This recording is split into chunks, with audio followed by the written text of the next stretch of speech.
Bismillahirrahmanirrahim. Assalamualaikum warahmatullahi wabarakatuh. Asyhadu an la ilaha illallah wa asyhadu anna Muhammadar Rasulullah. Allahumma salli ala Sayyidina Muhammad wa ala ali Sayyidina Muhammad.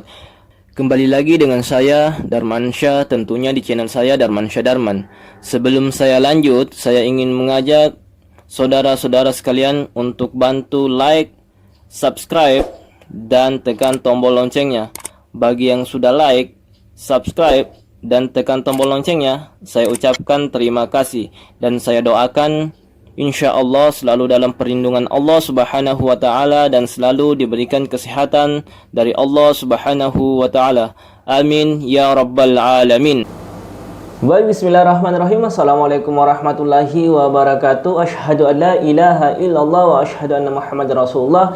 Allahumma salli ala Sayyidina Muhammad wa ala alihi wa ashabihi ajma'in, amma ba'd. Baik, alhamdulillah, kali ini saya ingin membuat video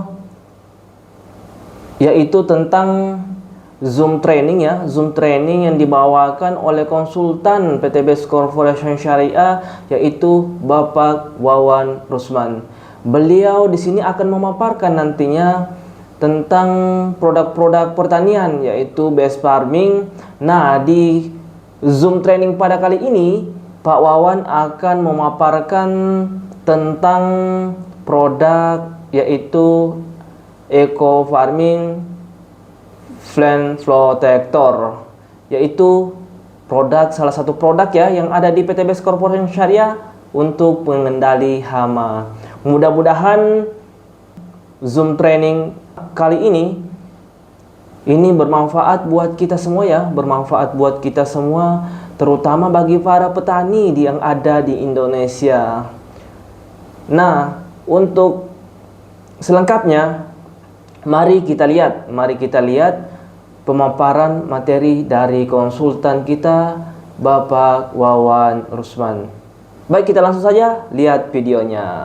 Pohon apa, kemudian intinya bahwa apa yang diceritakan dalam Al-Quran yang disebut dengan mata lakum wali anamikum dalam surat Abasa itu, bahwa pertanian itu jika ingin betul-betul menghasilkan ya hasil yang melimpah ruah, itu harus diintegritas atau diintegrasi dengan peternakan. Makanya ayatnya mata lakum walianamikum, supaya kamu dan binatang ternakmu senang. Nah, ini ayat-ayat tentang pertanian.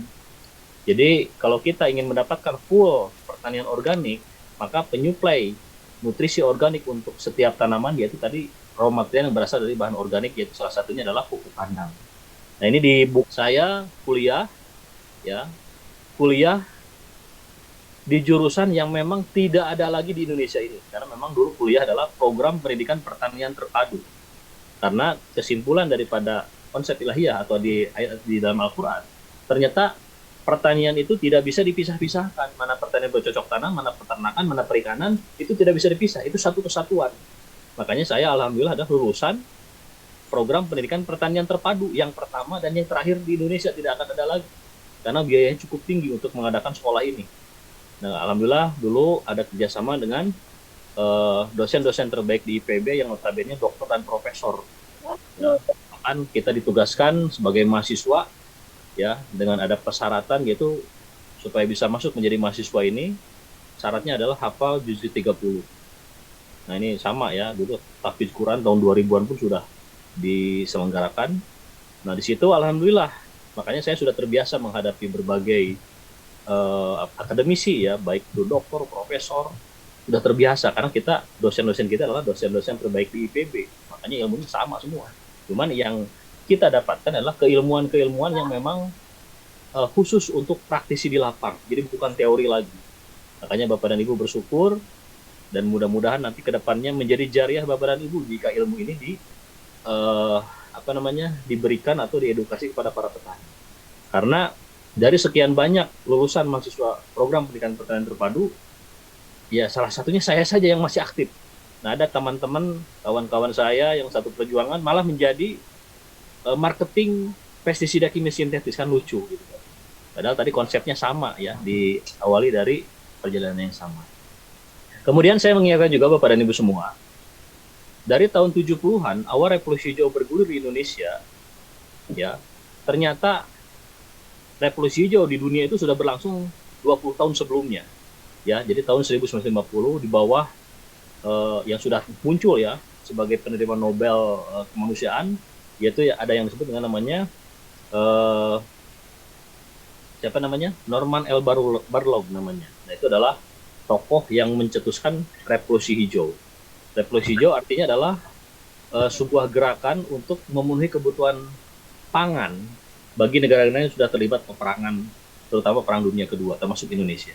Tapi Indonesia mengadopsi program Green Revolution itu di tahun 70-an. Nah, intinya saya di sini tidak menceritakan tentang keberhasilan, karena semua ini sudah disetting dari tahun 70-an sampai sekarang, bahwa mohon maaf, saya berani ngomong seperti ini karena faktanya. Jadi petani di Indonesia ini dibuat supaya tidak menjadi pintar. Jadi semua dibuat ketergantungan. Ya, dari program Panca Usaha Tani memang betul bisa meningkatkan hasil. Program Panca Usaha Tani ini atau program untuk meningkatkan produktivitas pangan ini di zamannya Pak Soeharto dulu yang disebut intensifikasi pertanian itu ada 5: pengadaan benih unggul, kemudian pengolahan lahan sempurna, ya NPK berimbang atau pemupukan, kemudian pembasmian hama dan penyakit serta pengairan atau irigasi. Nah, ini untuk meningkatkan produktivitas hasil pertanian di kala itu. Dan memang betul faktanya di tangan dinginnya Pak Soeharto dari tahun 74 10 tahun berikutnya Indonesia bisa dihantarkan sebagai negara swasembada beras yang bisa menghasilkan beras kalau dibagi-bagi per kapita itu masih surplus ya. Masih surplus. Surplus artinya jadi bisa memenuhi kebutuhan hajat di dalam negeri dan sisanya diekspor. Nah, itu sejarah. Ya, sejarah. Jadi yang pertama dan yang terakhir. Cuma yang kita soroti sekarang adalah antara prestasi yang dapatkan tahun 74 sampai 84 yang lalu 10 tahun di masa replita pertama. Nah, sekarang dampaknya saya sendiri sebagai praktisi pertanian merasakan. Ya, para ahli menyampaikan dulu kebutuhan NPK, nitrogen, fosfor, kalium untuk kebutuhan komoditas padi ya untuk luasan 1 hektar itu dibutuhkan cuma 70 kg saja. Baik dari urea, SP36 dan KCl ataupun pupuk majemuk. 70 kg saja. Kemudian seiring perjalanan tahun 2000, 2003 saya kuliah, saya menjadi petani, saya masih merasakan menggunakan pupuk NPK untuk padi luasan 1 hektar masih 250 sampai 300 kilo saja. Sekarang tahun 2002, 2023 berapa? Sudah tembus di 650 sampai 700 kilogram atau 7 kintal. 650 sampai 7 kintal atau 650 kilo sampai 700 kilo atau 6,5 sampai 7 kintal. Beberapa tahun ke depan kemungkinan bisa 1 ton. Ya, bisa 1 ton. Kenapa? Karena faktanya seperti ini. Termasuk tadi ya, yang Bapak Ibu yang mengikuti program Zoom meeting di malam kemarin, ya, sengaja saya mengorek formulator dari Pak Raden sendiri ya, supaya bisa menceritakan tentang kandungan. Tapi hanya beberapa saja yang disampaikan oleh beliau sebagai formulator, dan itu suatu hal kewajaran. Karena beliau itu dulu ya pernah membuat sarana pertanian terlalu dipublikasi ternyata banyak bisa diduplikat oleh para pesaingnya. Nah, maka hanya beberapa saja, sisanya tidak dipublikasi. Tapi saya sudah paham. Salah satunya keunggulan dari produk pertanian PTB ini adalah beberapa residu yang terkandung di tanah-tanah pertanian di Indonesia, baik itu lahan komunitas tanaman pangan, palawija, hortikultura, perkebunan, termasuk di sawit, sebetulnya pupuk itu sudah banyak. Pupuk sudah banyak. Nah, sekarang yang jadi masalah, diperlukanlah sebuah teknologi tepat guna tadi. Untuk apa? Untuk mengurai berbagai residu tersebut, sehingga bisa dimanfaatkan lagi oleh tanaman. Maka kalau kita melihat kajian-kajian konsep ilahiyah tentang bab pertanian, jadi bahasa konsep ilahiyah itu simpel. Pertama, paling julid insanu ila ta'ami. Hendaklah setiap manusia memperhatikan makanan yang dimakannya. Bagaimana caranya? Allah mengajarkan an-nasobabnal ma'asoba. Allah menurunkan hujan dari langit. Berbicara masalah hujan, jangan dianggap sepele. Ya. Hujan itu sudah mengcover kebutuhan nutrisi, mineral, kebutuhan mikroorganisme, dan lain-lainnya sudah lengkap semua. Yang jadi masalah sekarang, kenapa di sentra bawang merah di Brebes katakanlah, di sentra kentang di Sukabumi, ketika dihajar hujan terus, mereka khawatir tanamannya hancur. Kenapa? Karena yang jadi masalah tadi, wa masobakum min musibatin kama kasabat aidikum. Segala sesuatunya bentuk segala permasalahan yang muncul sekarang ini adalah karena ulah tangan manusia itu sendiri. Dari penggunaan pupuk kimia sintetis dan pestisida kimia anorganik yang diaplikasikan dari tahun 70-an di Indonesia ini secara tidak bijaksana. Maka beruntunglah Bapak dan Ibu bisa berkenal dengan kenal dengan produk pertanian PTBS atau menjadi mitra di PTBS. Karena produk pertanian PTBS ini salah satunya ada ya yang bisa ataupun mengandung teknologi yang bisa memanfaatkan berbagai residu kimia sintetis tersebut. Pak, apakah betul air hujan itu bisa menghasilkan? Betul, dari zaman dulu kalau kita ceritakan di suku Sunda, ada suku Sunda tertua di Jawa Barat adalah suku Sunda Baduy ya di Banten ya di sana. Itu dari tahun 70-an sampai sekarang mereka menolak apa yang disebut dengan bantuan program Replita pertama mengenai revolusi hijau. Jadi tidak mau menggunakan pupuk kimia organik, tidak mau menggunakan pestisida. Alhasil sampai sekarang komoditas yang mereka tanam tidak pernah gagal. Karena apa? Karena tidak pernah menggunakan pupuk kimia organik dan tidak pernah menggunakan pestisida, cukup mengandalkan air hujan saja. Itu hasilnya melimpah ruah. Bahkan salah satu penghasil durian terbaik di Jawa Barat satunya di Banten, di Baduy, suku Baduy ya. Nah itu luar biasa. Kemudian siapa yang pernah memupuk hutan? Nah, artinya inilah sebuah konsep ilahiyah, air hujan saja sudah cukup. Cuma yang jadi masalah sekarang, kenapa kemarin diceritakan ya oleh Pak Raden sebagai pemotor, musim ngetrek di musim penghujan ini. Nah, kita harus tahu penyebabnya apa? Penyebabnya berbagai residu kimia sintetis yang ada di lahan, ya, baik kimia organik, dari residu herbisida, dari lain-lainnya, ya, itu ketika kontak dengan air hujan, itu akan menyebabkan lahan itu bersifat asam. Maka banyak BSR sendiri yang tidak bisa diurai, yang tidak bisa dimanfaatkan oleh mesin perakaran. Kenapa? Karena kondisinya asam. Makanya kenapa Pak Raden sekarang ya di waktu di meeting kemarin harus dikombinasi dengan fotosintesa. Karena fotosintesa ini ada teknologi di unique acid yang bisa mengurai yang namanya residu tadi, ikatan-ikatan logam berat ya, yang mengikat logam unsur fosfor terutama Fe dan aluminium yang mengikat logam berat. Nah, maka dikombinasilah di situ supaya residu berbagai bahan kimia sintetis itu bisa diurai dan bisa dimanfaatkan oleh tanaman. Nah, ini sebuah teknologi. Makanya orang-orang yang nyinyir, orang-orang yang tidak suka dengan PTBS, ya, itu memang bagaimanapun juga kalau kita ceritakan, mereka itu sudah tutup telinga. Masih mending masuk telinga kanan, keluar telinga kiri. Ini baru masuk telinga kanan sudah mental duluan. Nah, itu saya pastikan itu bukan pangsa pasar produk pertanian PTBS. Ya. Artinya, Bapak dan Ibu jangan menghabiskan energi di situ. Sampai meyakinkan, ini loh gini, saya siap pasang badan, kalau tidak berhasil, itu tidak boleh. Makanya kemarin kata Pak Raden disampaikan, kalau mau gunakan silahkan, kalau tidak mau tidak usah dipaksakan. Nah makanya di Sunda ini terkenal ya, ada bahasa yang disebutnya hambur kejo. Hambur kejo itu jangan sampai makanan yang kita makan, itu energinya dihabiskan untuk melayani orang-orang yang tadi. Ya, yang pertama yang sok pintar, tidak mau membuka pengetahuan yang terbaru ya, termasuk BSR ini adalah produk terbaru ya. Dan memang belum semua orang mencoba, apalagi belum pernah mencoba, menyimpulkan macam-macam itu lebih parah lagi. Itu paling gampang menghadapi orang-orang seperti itu. Ya, tapi prinsipnya inilah sebuah produk dan kehadiran PTBS ya intinya pertama PTBS bukan sebuah lembaga pemerintah. PTBS hanya sebuah perusahaan swasta yang ingin sama-sama mensejahterakan para petani di daerah, mensejahterakan petani di daerah. Dengan cara apa? Nah, ini harus diingat. Yang pertama, memproduksi produk yang ramah lingkungan. Itu yang pertama. Yang kedua, jika petani menggunakan produk pertanian yang ada di PTBS, maka petani sudah diuntungkan di awal karena adanya efisiensi biaya. Setelah ada efisiensi biaya, insya Allah sudah dipastikan jika sesuai SOP, bisa meningkatkan produktivitas hasil. Kemudian produk pertanian PTBS, insya Allah tidak akan ditemukan berupa cairan.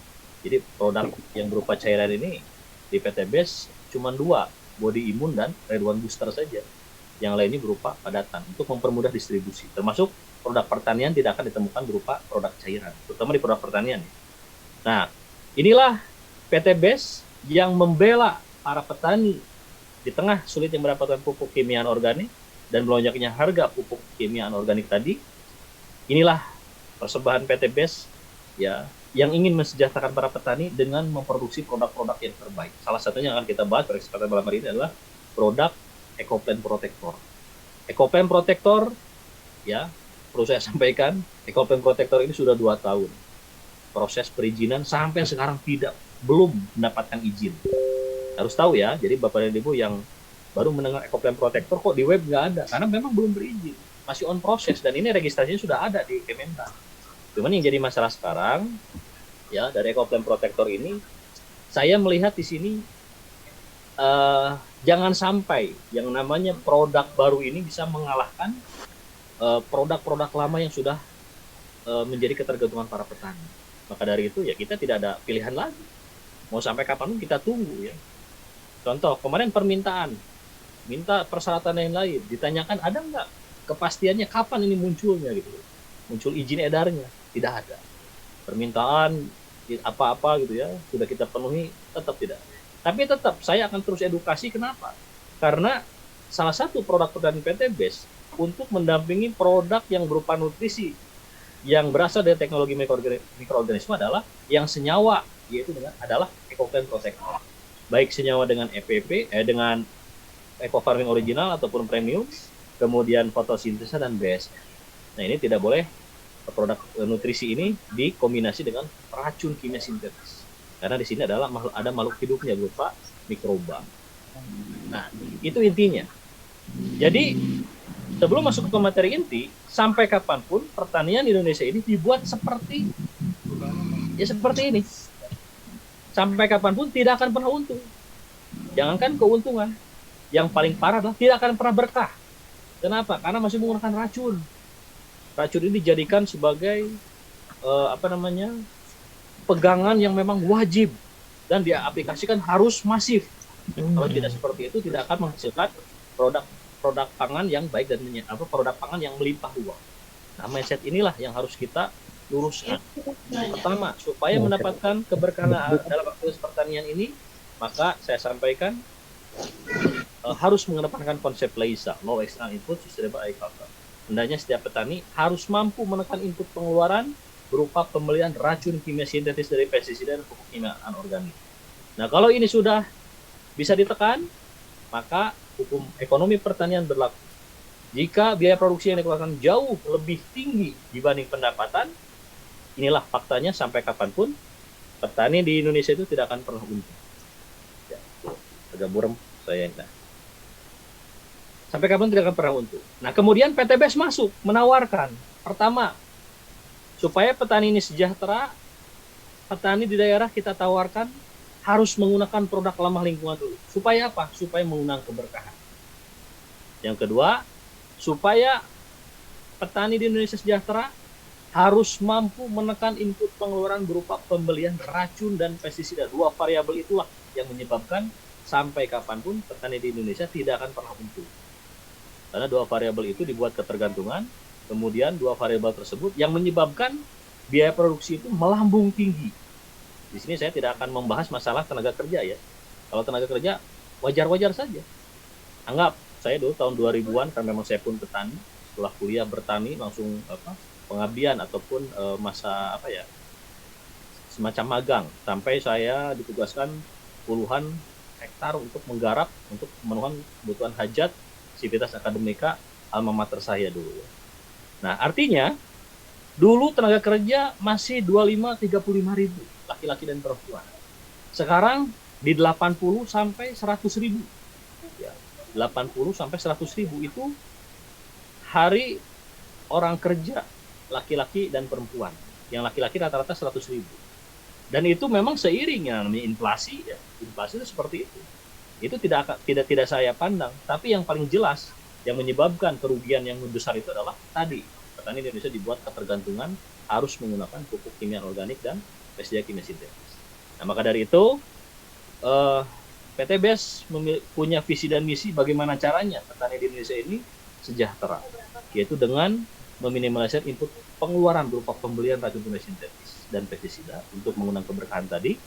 Kemudian dengan adanya efisiensi biaya, ketika pasca panen harga tidak memihak kepada para petani, petani tidak terlalu dirugikan karena biayanya cukup murah.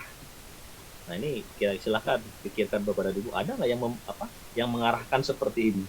Karena narasi-narasi ini saya terasa sebagai petani ya. Jadi semua dibuat ketergantungan. Bayangkan petani di daerah ini eh, bagi yang sudah jadi gini, petani yang sudah berhasil, baik itu petani semangka, petani bawang, petani padi dan lain-lain. Mereka ini sudah terbiasa dan memiliki dua senjata tadi ya, dua variabel, pestisida dan pupuk kimia anorganik. Jadi jagonya petani di daerah itu cuma bisa ngutak-atik dua ini saja. Maka ketika pestisida yang mereka jadi andalan buat mereka tidak ada di pasaran, mereka lemah semua, tidak percaya diri untuk bertani itu. Karena apa? Karena tadi petani di daerah tersebut karena memang sudah dibuat menjadi ketergantungan seperti itu. Nah, bagi PTBS ada pestisida, tidak ada pupuk kimia organik, ada dan tidak ada masalah karena kita sudah bisa berdiri sendiri dengan menggunakan SOP based farming. Nah, jadi intinya itu. Kemudian kalau kita ceritakan, alhamdulillah ya, meskipun dulu ya ada teguran, wah ini jangan terlalu diedukasi ya, karena gini sudah bertahun-tahun kita tidak mendapatkan padahal persyaratan apa saja sudah kita penuhi. Yang penting di sini kita punya niat baik untuk mendampingi sarana pertanian di PTBS yang berteknologi mikroorganisme untuk mengalihkan hama dan penyakit tanaman. Ini pendampingnya. Dan kalau melihat di sini ada eco farming tuh, ada eco plant protector. Karena semua produk pertanian di PTBS itu namanya sebenarnya eco farming, yaitu yang sudah dibuat mindset oleh owner PTBS. Nah, kemudian Eco Plant Protector, ya, Eco Plant Protector ini adalah sebuah doa. Jadi kalau kita terjemahkan Eco Plant Protector, Eco adalah lingkungan atau keramahan lingkungan, plant tanaman, protector untuk melindungi. Jadi definisinya adalah pelindung tanaman yang ramah lingkungan. Jadi kita tidak lagi menggunakan istilah-istilah, ya itu apa itu insektisida, ya racun untuk serangga, apa yang disebut dengan fungisida, ya, racun untuk fungi dan jamur, kemudian bakterisida, kemudian moluskisida, atau sida-sida yang lain yang berhubungan dengan racun-racun untuk mengalihkan hama dan penyakit tanaman tadi. Jadi cukup dengan kata Eco Plant Protector itu sudah cukup, ya, all in semuanya. Jadi bisa mengalihkan hama berupa kelas insekta, ya, serangga-serangga yang memiliki yang mengalami proses metamorfosis, perubahan bentuk 4 kali, mulai dari telur, larva, pupa atau kepompong, kemudian menjadi serangga dewasa. Nah, kemudian mampu juga mengendalikan bakteri dan cendawan patogen, ya, bakteri dan cendawan patogen yang menyebabkan tanaman itu menjadi sakit. Nah, ini cukup dengan menggunakan Eco Plant Protector. Nah, kemudian yang sering saya sampaikan, ya, jadi Bapak dan Ibu mohon jangan coret-coret dulu di sini ya supaya fokus. Jadi diperhatikan saja ininya, karena memang saya sendiri nih supaya fokus juga menyampaikan materi ini. Kemudian yang mic-nya masih ini ya, silakan di mute dulu semua supaya fokus juga. Ya.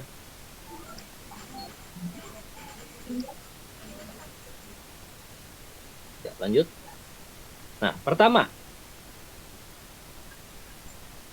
faktor-faktor yang mempengaruhi peningkatan produktivitas dan komoditas pertanian dan perkebunan. Itu ada 13 parameter. 13 faktor-faktor penentu ini silakan searching di Google, tidak akan ada.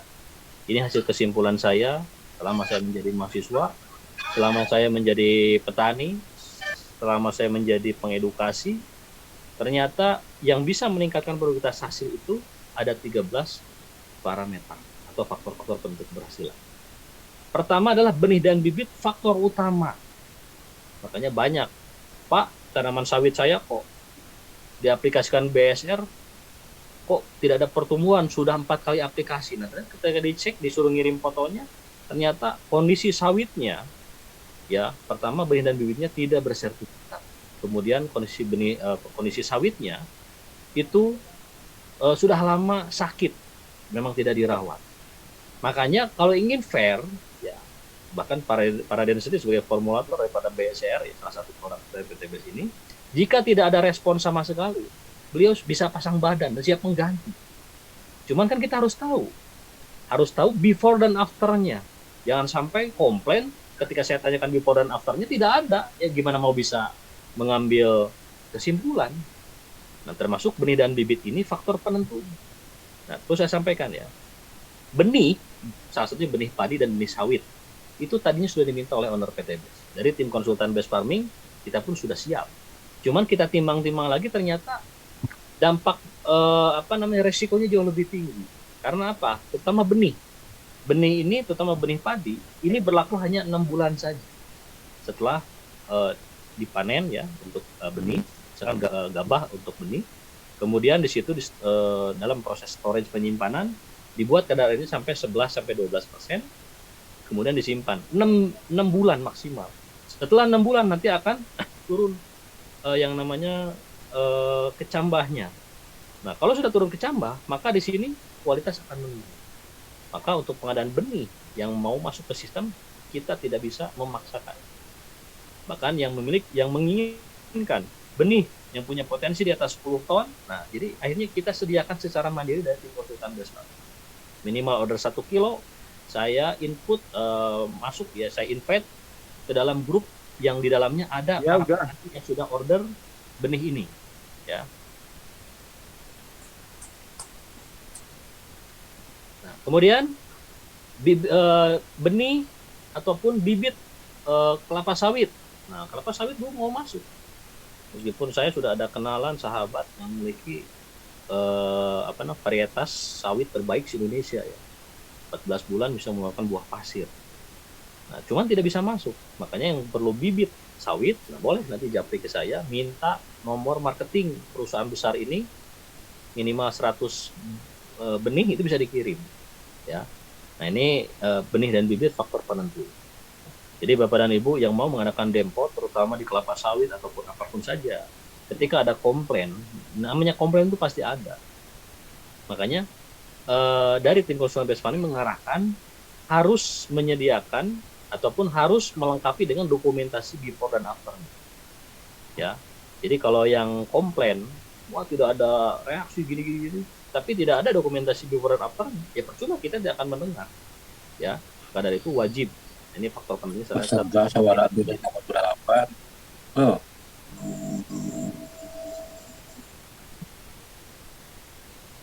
Ya, kemudian ketersediaan bahan organik di lahan itu ideal berupa shea organik.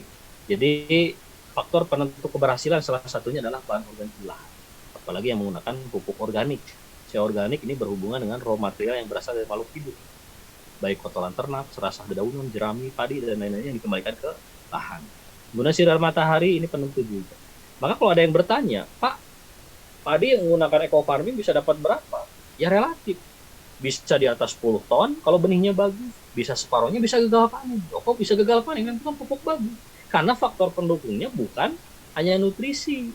Di sini ada benihnya penentunya, ketersediaan unik lahan menentukan, sinar matahari pun menentukan, teknologi mikrobari tanah menentukan, ya. Kemudian pH tanah ideal salah satu faktor penentu juga, salinitas bagi para mitra yang sedang mendemplot padi di pesisir pantai yang memiliki kadar garam tinggi di atas 20 ppt katakanlah, itu tidak akan baik ya, jangankan untuk bisa mengeluarkan bulir ya, meningkatkan efektivitas peningkatan hasil, untuk maintenance hidup saja sudah tidak bisa, pasti tanaman akan gosong. Kenapa gosong? Karena kalau bahasa Pararen kemarin ya, trace elemen itu kalau disimpulkan adalah hara mikroesensial. Nah, klor ini atau natrium klorida, NaCl ataupun senyawa yang tadi disebut hara mikroesensial, kalau dia di kebanyakan di lahan ya, karena hara mikroesensial ini dibutuhkan dalam jumlah kecil. Kalau kebanyakan bisa keracunan. Nah, ini fakta yang terjadi ya. Fakta yang terjadi, maka di sini akan menyebabkan tanaman keracunan hara mikroesensial tadi. Unsur klor tadi dibutuhkan dalam jumlah sedikit, tapi faktanya kebanyakan. Nah, itu banyak padi-padi yang ditanam di pesisir pantai pada gosong semua. Nah, maka teknologi-teknologi yang dibuat sekarang, pertama dari Balai Besar Padi Nasional atau BB Padi ya, yang ada di Sukabumi, membuat benih-benih padi yang toleran terhadap salinitas tinggi. Kemudian membuat teknologi mikroba yang bertugas sebagai penambat garam. Itu banyak. Kemudian ketersediaan air, tidak ada petani yang jago kalau tidak ada air ya pasti gagal panen. Ya. Kemudian relative humidity adalah kelembaban udara, satuannya persentase ya, alatnya hygrometer. Ini pun faktor penentu. Nah ini salah satu di musim kemarau kita mengaplikasikan BSR cukup efektif, hanya mengandalkan relative humidity saja meskipun tidak ada air. Ya. Kemudian di sini jarak tanam ideal. Jarak tanam faktor penentu juga, apalagi tadi NPK berimbang, arah makroskluner, arah mikro dan JPT ini berhubungan dengan nutrisi, ya. Ini sebagai salah satu saja, ya. Jadi semuanya kalau 13 faktor-faktor penentu ini bisa dilaksanakan sesuai dengan rekomendasi, maka hasil pun akan meningkat. Termasuk pengendali hama dan penyakit tanaman yang akan kita bahas pada kesempatan malam hari ini. Jadi pengendali hama dan penyakit tanaman ini sama pentingnya. Jangan dianggap sepele. Ya. Jangan dianggap sepele untuk mengenai hama dan penyakit tanaman, karena hama dan penyakit tanaman katakanlah kita abaikan, sudah tingkat sudah kerusakan sudah di atas 60-70%, maka kehilangan pun sudah di depan mata. Jadi apa yang dikeluarkan sebagai biaya produksi itu akan hilang diserang oleh hama. Kemudian pengendalian gulma, kemudian panen pasca panen. Panen pasca panen yang direkomendasikan adalah jam 14.30 sampai jam 19.30, waktu terbaik ya untuk waktu panen. Nah ini 13 faktor-faktor penentu keberhasilan ini sangat menentukan di dalam budidaya, pertanian dan perkebunan. Ini harus dipahami ya, harus dihafal, diingatkan, dan ini sudah didokumentasikan di buku Farming Guidebook halaman pertama. Ini ada faktor-faktor penentu keberhasilan. Supaya apa ini diadakan kita cantumkan, kita dokumentasikan di buku Farming Guidebook supaya tidak ada lagi yang overclaim terhadap suatu produk. Nah dulu sebelum ada edukasi ini, saya belum bergabung, yang namanya produk eco farming itu dibuat overclaim. Jadi mengklaim produk ini bisa untuk semua, termasuk lahan yang tidak ada air pun bisa, karena ingin laku tadi. Produknya supaya ingin laku. Bahkan ada yang bertanya, ini bisa untuk mengendalikan gulma, rumput dan lain-lain. Oh bisa, karena ingin laku. Itu tidak boleh. Kita ceritakan apa adanya sesuai dengan kajian-kajian yang sudah secara akademis yang sudah ditempuh melalui Kementerian Pertanian ya, Kementan. Nah, maka ini harus dipahami semua. Terutama masalah pH pun ini jangan dianggap lumayan. Nah, pH ini adalah derajat keasaman yang katakanlah misalkan kita mengabaikan karena lahan ini sering tergenang, kemudian kita tanam padi. Belum nyampe 7 hari, kok tanaman busuk semua. Busuk pelepas semua. Pas dicek ternyata pH-nya di bawah 5. Kemudian sibuk, karena kata Pak Wawan ada materi tentang pengapuran harus menggunakan dolomit.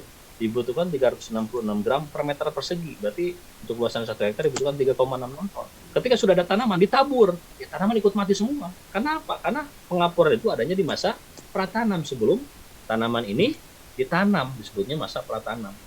Nah, maka dari itu, ini semua harus sesuai ya tartib tadi ya, jadi mendahulukan yang lebih awal, kemudian mengakhiri ya tadi sesuai runtutannya.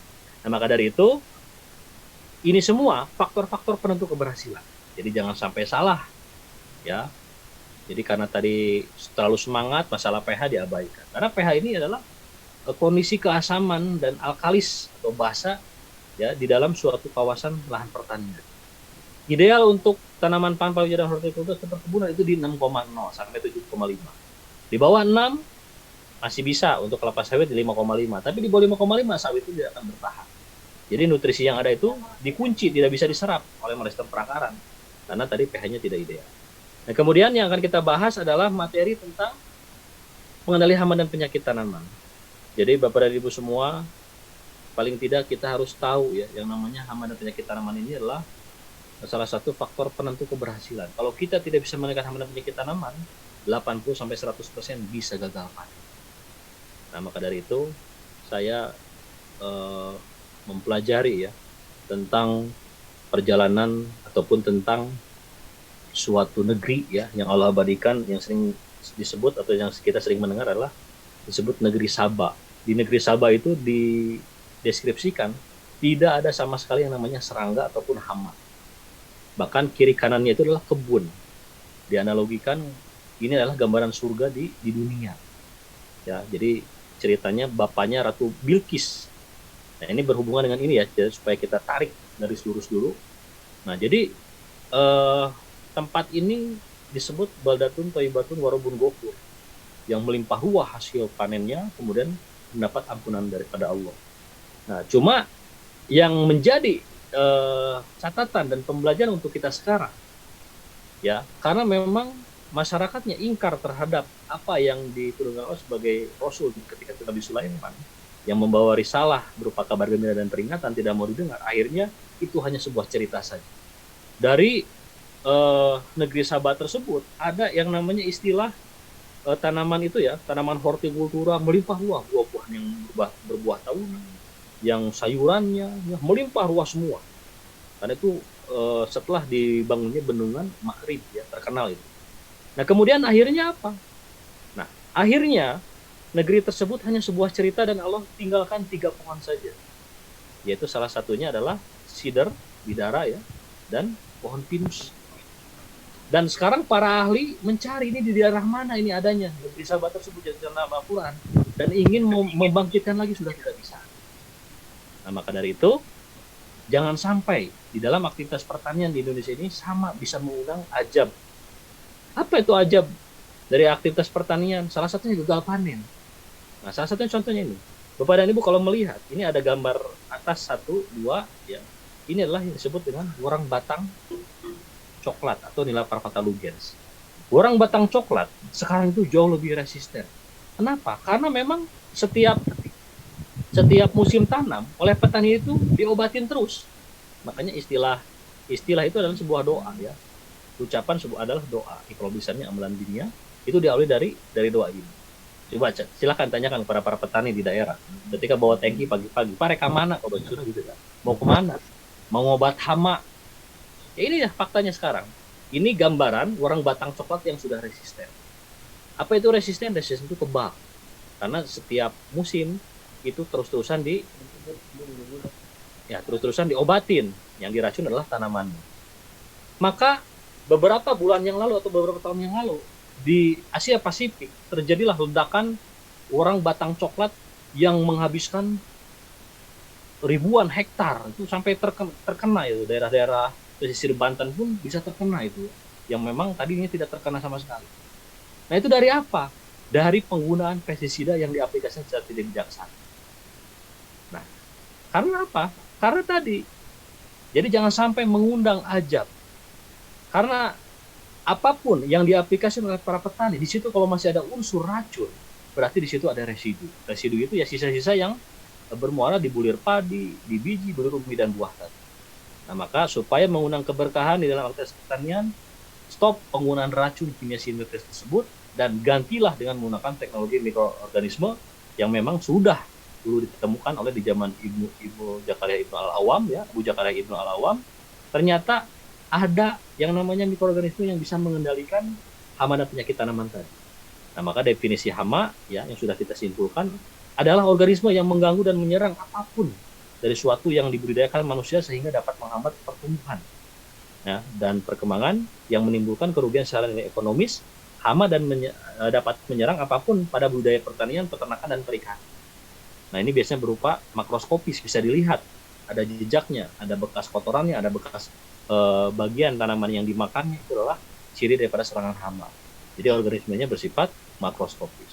Secara Islam ya, secara kaidah Islam boleh nggak ini dikenalikan? Boleh. Makanya istilahnya Bapak dan Ibu yang sering mengikuti Zoom meeting yang diadakan oleh tim konsultan best farming ini, jangan ada istilah membasmi hama.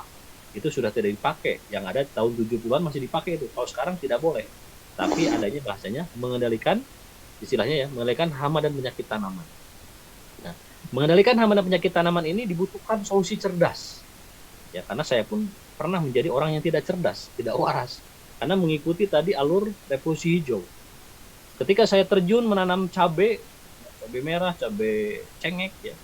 Kemudian di situ harus mindsetnya menggunakan pestisida dari jenis insek berbahan abamectin. Kemudian fungisidanya berbahan propineb dan mancozeb supaya tidak cepat rontok itu bunga cabai. Maka disitulah membabi buta. Per 3 hari sekali kita aplikasikan supaya tidak rontok tadi ya, dari sangan lalat buah, patek dan lain-lain. Itu sampai 800 sampai 1 juta per 3 hari. Jadi kalau 10 kali aplikasi sudah jelas itu berapa biaya.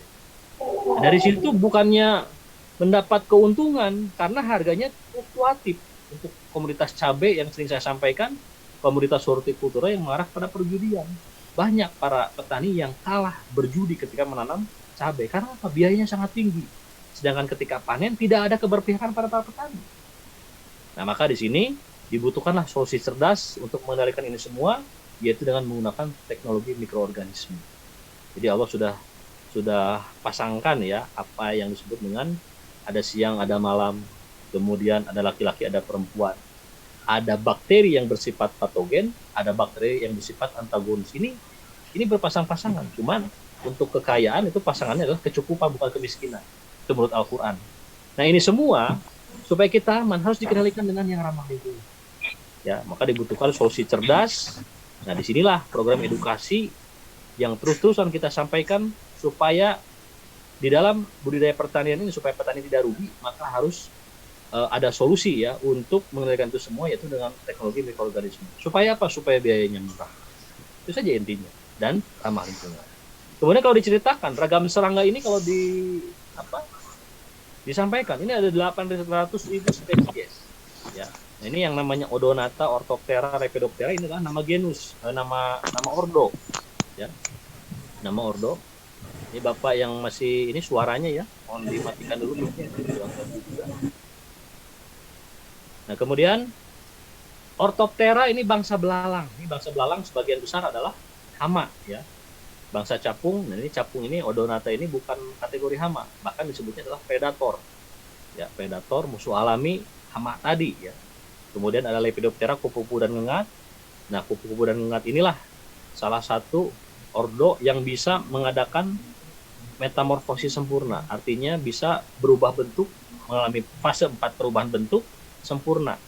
Ada dari jenis kupu-kupu yang ngengat, nanti ada bisa dilihat. Kemudian Diptera ini lalat dan kerabatnya. Lalat pun tidak semuanya menjadi hama ya. Ada yang sekarang sedang ngetren adalah lalat BSF atau lalat maggot ya. Itu bisa dijadikan sebagai sumber protein untuk ternak ya. Kemudian Hemiptera. Nah, ini Hemiptera ini adalah kepik. Tipenya menusuk penghisap, hampir sama dengan nyamuk. Jadi kepik, nyamuk itu tipenya sama, menusuk menghisap. Jadi kalau kita mendidik anak-anak jangan dibiasakan. Oh, itu anaknya digigit nyamuk, padahal nyamuk itu tidak punya gigi, tidak punya ini ya. Jadi tipenya menusuk menghisap, hampir sama dengan kepik. Namanya adalah ordo Hemiptera, ini kepik ya. Ada walang sangit, ada kepik lengging batu yang berbau-bau itu ya. Baunya nyengat, itu namanya kepik. Nah, tipenya menusuk menghisap. Padi kalau yang sudah diserang oleh kepik ini, kita di situ bisa habis. Bisa habis 80% bisa gagal panen. Ya. Ini biasanya yang baru join tidak dimatikan, jadi suaranya ke sini. Nah, kemudian Coleoptera ini bahasa kumbang-kumbangan di kelapa sawit ya. Saya sampai mendengar di sebuah perkebunan besar swasta kelapa sawit di suatu daerah, pemiliknya sampai menyayembarakan siapa saja yang bisa mengambil larva daripada kumbang tanduk ya, sebut puuk ataupun sebut apa namanya, ya intinya larva urat ya, yang seperti huruf C itu ya, yang gede-gede. Nah, itu per kilo dihargakan 35.000, bayangkan. Karena apa? Karena kalau dibiarkan itu akan menjadi kumbang dan akan merusak yang namanya tadi perkebunan kelapa sawit. Nah, ini ada ordo Coleoptera, ada 360.000 kumbang-kumbangan. Hymenoptera adalah semut dan lebah. Nah, ini lebah ini bukan kategori hama ya. Yang kita bicarakan adalah ragam serangga saja. Kemudian Thysanoptera thrips yang paling sering menyerang pucuk daun pada cabai dan tomat, termasuk kacang panjang dan lain-lain. Ini thrips ya. Nah, ini kalau diceritakan seperti ini. Jadi mindset petani konvensional jika melihat hama itu, di mindset mereka ini pikirannya racun apa ini yang cocok untuk membasmi ini semua, itu di mindsetnya para petani. Tapi kalau petani cerdas, apapun hamanya, tetap kita harus bijaksana, kendalikanlah dengan menggunakan pengendalian hama dan penyakit yang menggunakan teknologi mikroorganisme. Supaya apa? Supaya keseimbangan ekosistem ini tetap terjaga. Ya, jangan sampai istilah pembasmian ini masih dipakai tahun 70-an sampai sekarang. maka musuh alami ikut mati, hama pun ikut mati. Ya. Nah, disinilah masih mending hamanya ikut mati. Yang jadi masalah adalah menjadi resisten, kebal. Jadi mati tidak, malah semakin kebal. Ini banyak yang terjadi. Yang mati adalah musuh alami. Ini kalau dilihat ya, ragam-ragam serangga ini banyak sekali. Kemudian ini adalah yang disebut dengan metamorfosis sempurna yang ada pada kupu-kupu ya. Nah, ini kupu-kupu ini mengalami metamorfosis perubahan 4 bentuk, mulai dari telur, ulat. Nah, ini fase ulat inilah yang menyebabkan daun-daun para tanaman yang dibudidayakan oleh para petani bisa habis ya. Ulat di komoditas kubis ada yang disebut dengan namanya ulat Rutella silostella. Namanya bagus, tapi kalau didefinisikan adalah ulat engkol atau ulat kubis gitu ya, yang bisa menghancurkan semuanya. Jadi makan di situ, BAB di situ, hancur semua. Padahal sudah diaplikasi pestisida. Kemudian setelah kenyang, dia akan membungkus diri menjadi kepompong atau pupa, dan akhirnya menjadi nimfa serangga dewasa, dan akhirnya menjadi kupu-kupu atau imago lagi. Nah, ini adalah metamorfosis sempurna, karena ada beberapa yang tidak metamorfosis sempurna yang untuk serangga. Nah, ini salah satunya di penggerek batang padi. Bapak dan Ibu yang menghadapi, ataupun yang sedang mendemplot tanaman padi, yang sudah diserang di gambar paling kanan atas ya. Ini adalah tanaman padi yang sudah diserang penggerek batang. Ya, inilah Parapata lugens namanya, atau penggerek batang padi berwarna kuning. Ini kalau sudah diserang seperti ini, percuma kita mau mengendalikan.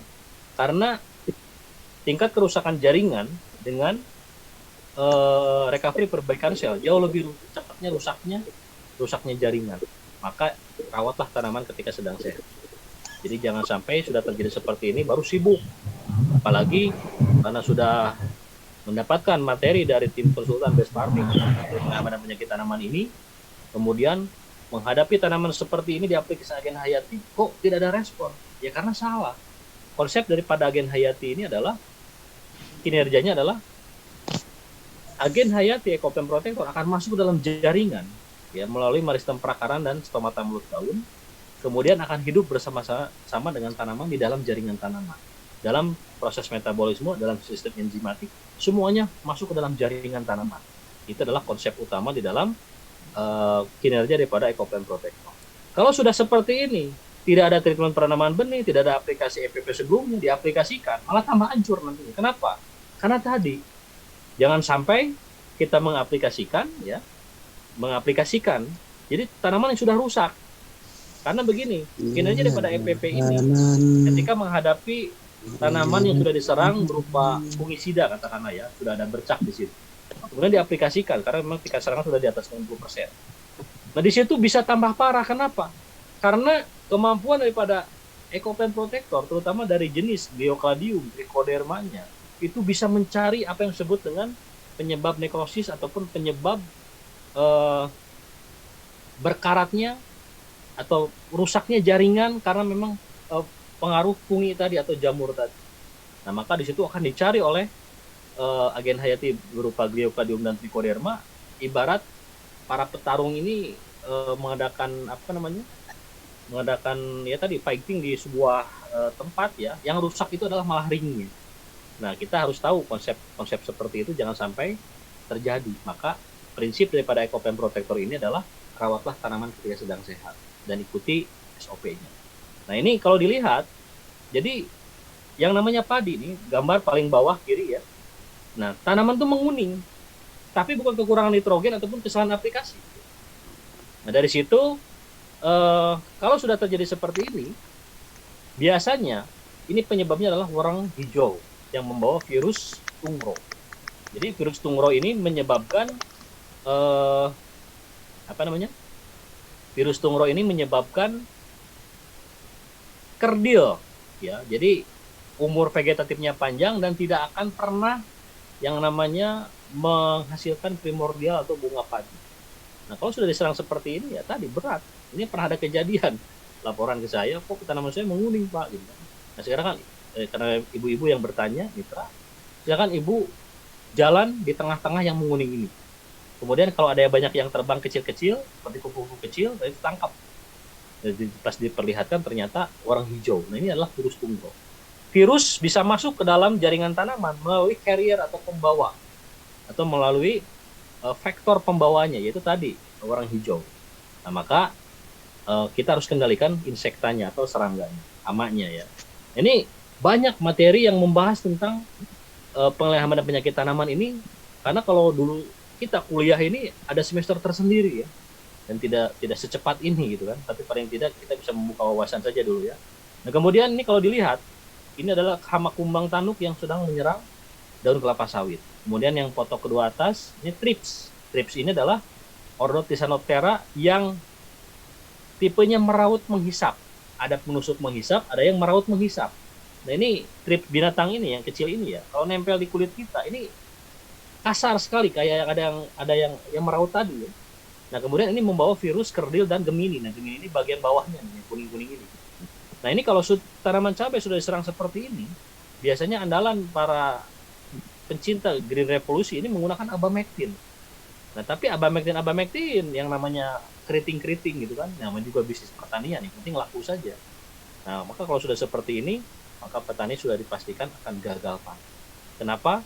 Karena tanaman yang sudah terinfeksi thrips ini dan membawa virus geminin atau mozaik ini, maka tanaman ini tidak bisa melangsungkan proses fotosintesis, maka tidak akan ada pengisian pentil yang tadi dari polinasi penyerbukan pengenalan betina kemudian menjadi pentil buah. Kemudian yang kiri bawah dorsalis ya, lalat buah yang menyengat, kemudian di situ menyebabkan buah cabai itu rontok. Nah ini penyebab lalat buah ya. Kemudian di sini ada juga belalang yang sedang makan ya daun jagung, karena memang hama ini diciptakan oleh Allah ya tadi ya. Dia tidak diberikan akal dan pikiran, yang diberikan adalah hanya sebatas naluri dan hasrat sebagai binatang tersebut. Maka dari itu kalau sudah menghabiskan ya tidak pernah berpikir ini punya petani atau bukan. Tetapi di dalam Islam kita boleh mengendalikan apa yang disebut dengan hama tadi. Ya. Hama ya, karena kalau sudah berbicara masalah hama itu bahasanya dikendalikan. Ya. Nah, ini kemudian berbicara masalah penyakit ya tidak jauh beda. Kalau penyakit ini lebih mengarah kepada organisme mikroskopis ya yang tidak tampak. Karena penyakit ini biasanya berupa penyebabnya ya mikroskopis itu dia tidak tampak, yang tidak terlihat oleh mata tanpa alat bantuan. Ya, ada berupa virus, bakteri, fungi, protozoa, ya, cacing, nematoda dan lain-lain. Ini lebih mengarah kepada penyakit. Nah, ini biasanya kalau petani konvensional ya yang menggunakan revolusi hijau ini masih menggunakan propinep dan menkozeb. Nah, kalau kita menggunakan Gliocladium dan Trichoderma. Jadi bercak-bercak nekrosis ini pada cabai disebut patek, kemudian pada daun ada penyebabnya Phytophthora dan lain-lain, ini bisa dihentikan bercak nekrosisnya supaya tidak menyebar, yaitu dengan menggunakan agen hayati yang salah satunya adalah Gliocladium sama Trichoderma dengan Trichoderma. Nah, jadi intinya untuk melakukan hama dan penyakit ini kalau dibahas itu terlalu detail ya, terlalu teoritis. Makanya saya lebih senang materi disampaikan langsung ke praktek. Nah, ini salah satunya. Jika Bapak dan Ibu yang tinggal di sentra, lada, rambat, ya ini tanaman merica seperti ini. Nah, kalau tiba-tiba melihat tanaman ini tiba-tiba menguning, ya berarti di sini sudah terindikasi atau terinfeksi apa yang sebutnya nematoda. Nematoda ini adalah binatang yang berukuran mikron, persis seperti cacing, tapi bukan cacing. Dia adalah penyebab penyakit tanaman menguning dan akhirnya tanaman bisa mati. Jadi intinya, kalau kita mengendalikan tanaman seperti ini ya, itu jauh peluangnya untuk berhasil. Karena apa? Tingkat kerusakan jaringan jauh lebih cepat dibanding recovery perbaikan sel. Maka dari foto yang ke paling kanan, itu di belakangnya ada tanaman yang sehat. Itulah yang harus dirawat. Kalau yang sudah terjadi seperti ini, apalagi kerusakan sudah di atas 60%, maka harus dicabut, dibongkar, siram dengan agen hayat dan protektor. Supaya apa? Supaya tidak menular. Karena ini keterlambatan di dalam penanganan. Nah, ini jangan sampai ada keterlambatan dalam penanganan. Nah, kalau dilihat dari kandungan Ekopen Protector ini, ya, ini bisa dilihat ada kandungan yang disebut dengan Gliocladium. Kemudian Trichodermanya ada 3 spesies. Ada Harzianum, Viride, dan Koningi. Berarti sudah 4. Tambah Beparia bassiana sebagai agen entomopatogen yang bisa menginfeksi hama dan penyakit, terutama hama ya dari jenis insekta, yang nanti hama tersebut bisa mati ya dengan senyawa bassian ini ada pada Beparia bassiana. Kemudian ada tambahan Metarhizium, itu ditambahkan juga pada Ekopen Protector. Kemudian ada Streptomyces. Nah, Streptomyces ini adalah bakteri yang bisa menghasilkan antibiotik. Jadi kalau tanaman menghasilkan blendok ya pada tanaman jeruk, ada luka dan lain-lain. Nah, itu bisa dihentikan dengan Streptomyces ini.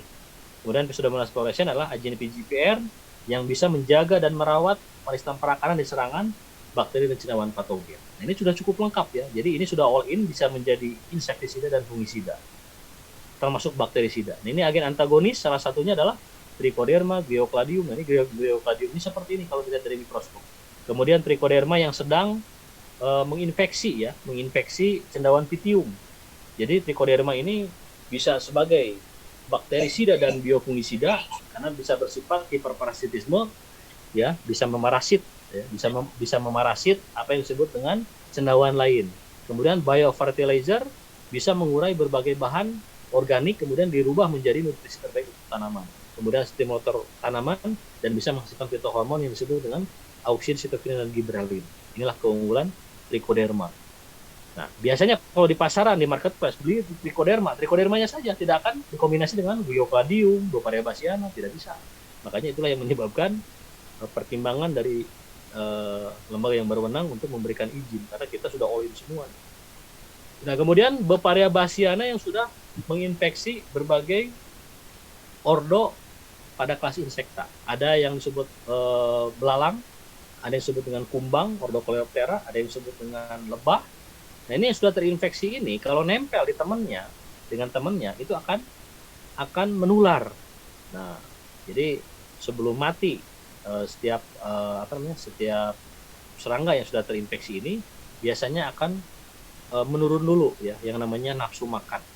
Kemudian sensoriknya, jadi terbang juga sudah tidak seimbang karena sudah dirusak sensoriknya. Kemudian nafsu untuk reproduksinya pun sudah dihilangkan ya, karena ini berlaku untuk kelas insekta saja, kalau untuk manusia tidak ada masalah. Karena ini khusus untuk berdarah putih saja. Kalau yang berdarah merah, mamalia dan manusia tidak akan berpengaruh. Inilah teknologi mikroorganisme, salah satunya Beauparya bassiana. Kemudian agen PGPR, Plant Growth Promoting Rhizobakteri, ini intinya adalah untuk menetralisir racun, kemudian bisa dijadikan sebagai proteksi ya. Agen ini bisa memproteksi meristem perakaran dari serangan organisme yang bersifat patogen. Jadi sekitar rhizosphere, perakaran di sekitar rhizosphere ini bisa diproteksi oleh agen PGPR tadi. Salah satunya Pseudomonas fluorescens. Nah, ini kalau kita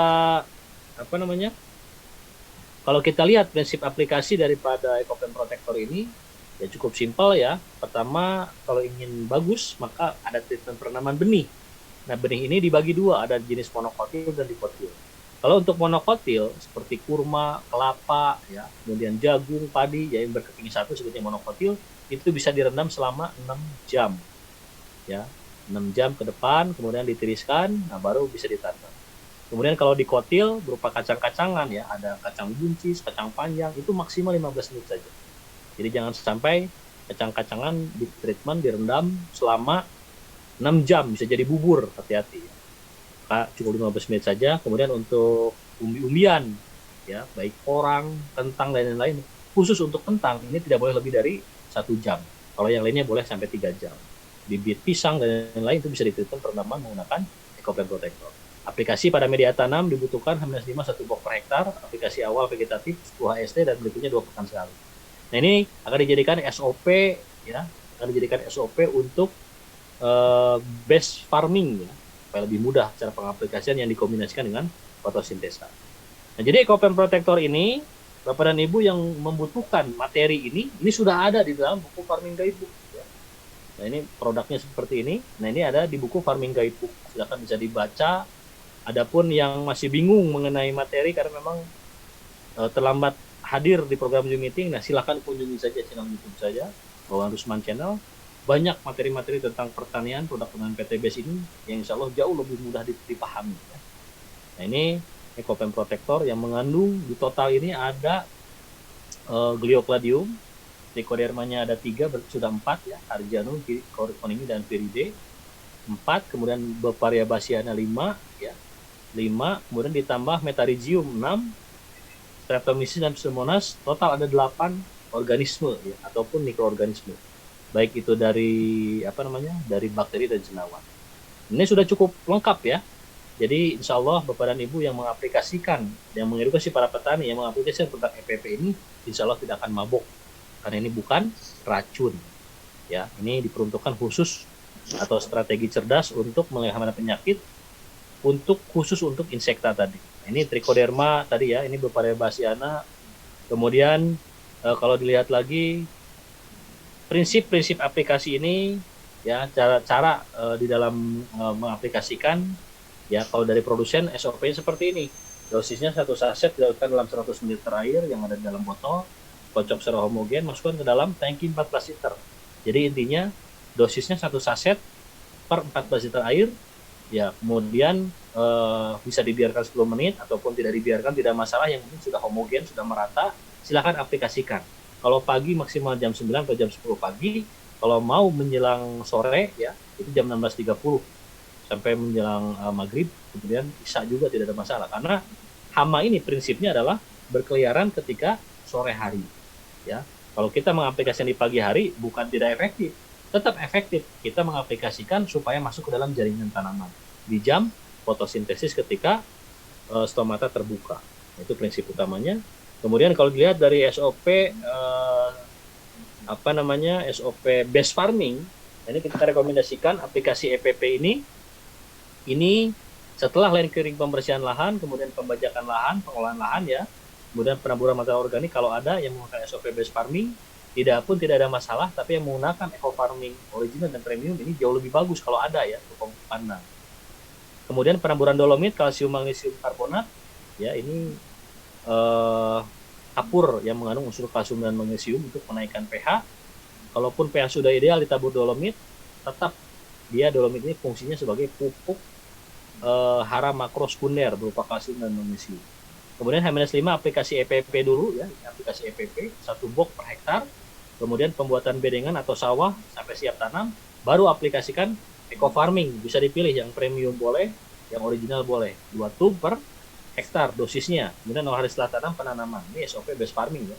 Kalau yang menggunakan SOP eco farming original dan premium, nah biasanya H-5 aplikasi eco farming, nah kita aplikasikan dulu EcoPen Protector di awal. Kenapa harus diaplikasikan EcoPen Protector di awal, EPP di awal? Karena EPP ini sifatnya adalah untuk menetralisir serangan bakteri dan cendawan patogen serta bisa menetralisir racun kimia sintetis yang ada di lahan. Ya. Jadi jangan sampai energi yang ada pada eco farming itu didahulukan di -5 hari. Ini kajiannya pada Dr. F. Nah, akhirnya kinerjanya tidak optimal karena energinya sudah terbuang untuk melawan bakteri cendawan patogen tadi. Jadi ini diaplikasikan H-5, 2 hari berikutnya baru aplikasi eco farming. Silakan bisa dipilih baik itu premium maupun original. Ya. Mau pakai fotosintesa tidak masalah, ini SOP base farming ya. Nah, kemudian di sini 0 hari setelah tanam penanaman. Kemudian kalau mau mengaplikasikan untuk komoditas bawang, timun ya, kemudian bayam yang berumur di bawah 60 hari, ini SOP-nya. Ya, SOP-nya intinya seperti ini. Di tahapan pengolahan EPP agen hayati H-5 1 box per hektar, eco farming original maupun premium 2 hari berikutnya atau H-5 hari 2 tub per hektar. Di masa perawatan ya.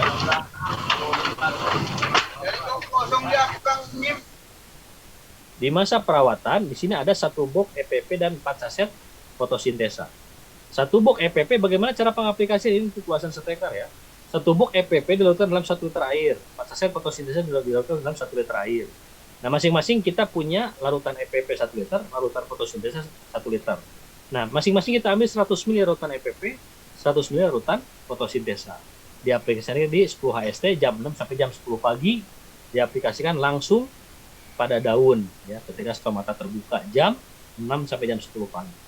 Kemudian 2 hari di umur 20 HST 1 box EPP dan 2 saset fotosintesa. Jadi kalau untuk bawang ini SOP-nya. Kemudian untuk memenuhi kebutuhan NPK ideal, kemudian kebutuhan hara yang memang betul-betul ideal, nah ini ada kombinasi dengan BSR ya. BSR ini bisa dikombinasi dengan fotosintesa tadi.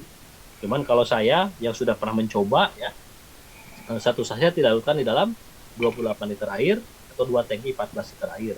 Nah, ini diaplikasikan 7, 21, 33 dan 40 ya, diaplikasikan. Nah, itu silakan dicoba. Nah, kemarin ada informasi dari Pak Raden, dari fotosintesa per tangki ini bisa ditambahkan 1 saset per tangki. Nah, itu saya belum mencoba ya. Mudah-mudahan saya secepatnya supaya bisa menjadi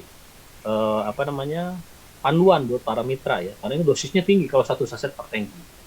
Nah kemudian untuk komoditas padi, jagung ya, kemudian cabai, tomat, kubis dan lain-lain, ini ada rekomendasi ya kita aplikasikan ya. Ada rekomendasi ini. Jadi yang pertama untuk padi, contohnya supaya gampang hitungnya ya, yang berumur di atas 100 hari atau pas 100 hari, kisarannya 60 sampai 110 hari. Maka kita bisa mengaplikasikan EPP Agen Hayati H-5 1 box per hektar, eco farming, pilih mau original, premium ataupun fotosintesa, itu kan 2 tub atau 2 saset saja per hektar. Masa perawatan tanaman, aplikasi EPP dan fotosintesa pola tumbuh dibutuhkan 10 HST. 1 box EPP tadi dilakukan dalam 1 liter air, 4 saset fotosintesa dilakukan dalam 1 liter air. Maka kita punya 1 liter larutan EPP dan 1 liter larutan fotosintesa. Masing-masing kita ambil 100 ml larutan EPP dan 100 ml larutan fotosintesa, masukkan dalam tangki 14 liter air, aplikasikan di jam fotosintesis. Begitu pula di umur 25, 40, dan 55. Jadi SOP penggunaan EPP ini sudah dikombinasi dengan fotosintesa sebagai SOP base farming. Ya. Nah, jadi Bapak dan Ibu kalau bertanya istilah base farming ke Pak Raden, beliau tidak akan paham. Karena base farming ini ada kombinasi EPP dan fotosintesa tadi ya. Karena ini diramu oleh tim konsultan base farming tadi. Ya, jadi kenapa kita kombinasikan ini semua? Karena SOP base farming ini hampir semua produk PTBS kita gunakan, termasuk eco farming. Cuman eco farming ini digunakan di masa pratanam saja. Begitu pula pengulangannya 10, 25, 40, 55 itu sama dengan di umur 10 HST pengulangannya. Kemudian untuk memenuhi kebutuhan NPK ideal bisa ditambahkan 1 saset BSR dilakukan dalam 28 liter air, kemudian diaplikasikan di jam 6 sampai jam 10 pagi pada daun. Nah, yang bersamaan waktunya dekat dengan aplikasi EPP dan fotosintesa ini bisa diaplikasikan bersamaan. Nah, jadi intinya itu. Kemudian yang paling utama, kunci keberhasilan EPP ya, materi inti pada kesempatan malam hari ini. Kunci keberhasilan aplikasi EPP ini yang saya rekomendasikan yang ada di slide ini adalah itu rekomendasi preventif pencegahan. Jadi kita analogikan belum ada serangan hama dan penyakit, hanya sebatas pencegahan saja. Nah, dari pencegahan ini ya pasti nanti akan menghadapi apa yang disebut dengan ledakan hama ya, yang memang misalkan penyebabnya ya karena memang tetangga yang baru panen kemudian hamanya pindah, itu tidak bisa diprediksi. Maka disebutnya adalah ada langkah kuratif. Langkah kuratif kalau tadi preventif pencegahan, kalau kuratif adalah pengendalian atau pengobatan.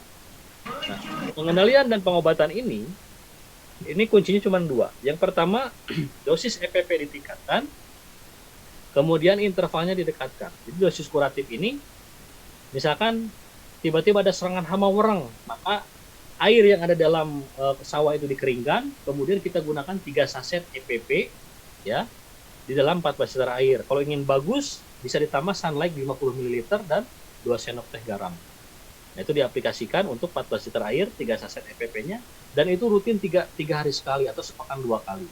Itu namanya kuratif di luar jadwal ini. Karena tadi ada serangan hama yang mendadak. Ataupun langkah kuratif kapan Pak mulainya?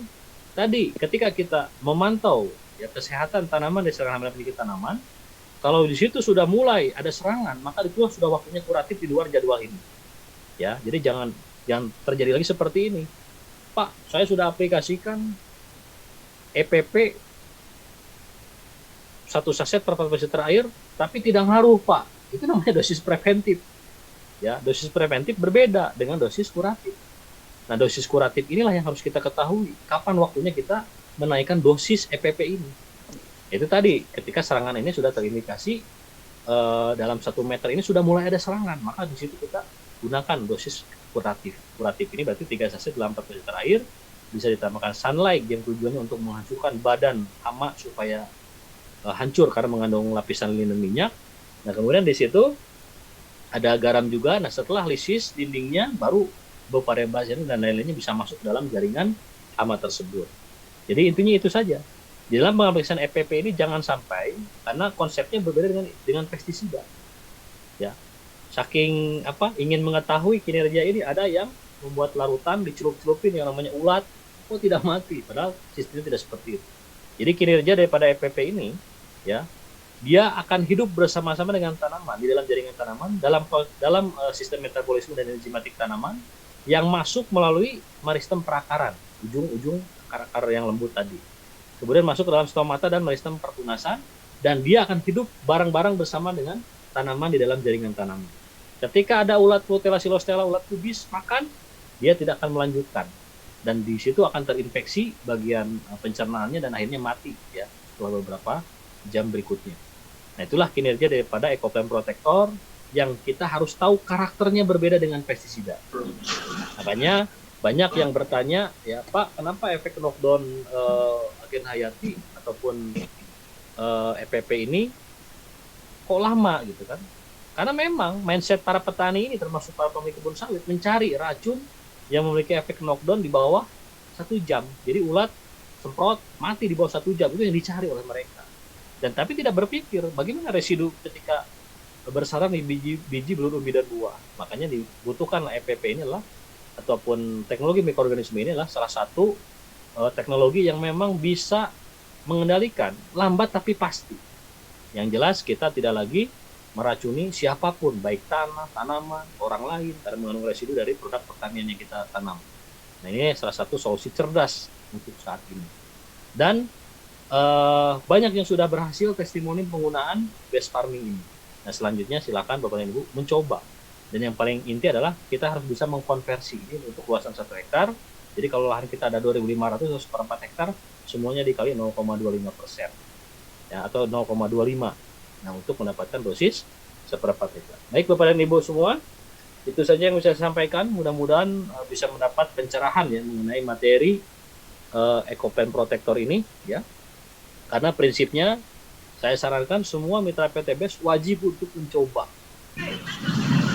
Wajib untuk mencoba, jangan sampai kita mau mempromosikan produk pertanian PTBS tapi mencoba saja tidak mau. Karena jijik melihat tanah yang ada di sawah ataupun ke kebun itu jijik, wah itu berat. Jadi kalau kita sudah nyemplung, siap basah, itulah ilmu pertanian. Dan cintai materi pertanian tersebut, ya. Dan insya Allah di situ dengan memperoleh peralatan PTBS, kadang menggunakan keberkahan, di situ pun insya Allah finansial Bapak dan Ibu semua disegerakan oleh Allah untuk mendapatkan finansial yang lebih. Intinya Bapak dan Ibu semua harus mencoba ya, produk apapun yang ada di PTBS, produk pertanian, silakan untuk mencoba. Jangan sampai kita tidak pernah mencoba ketika ada pertanyaan dari para petani bingung. Itu intinya.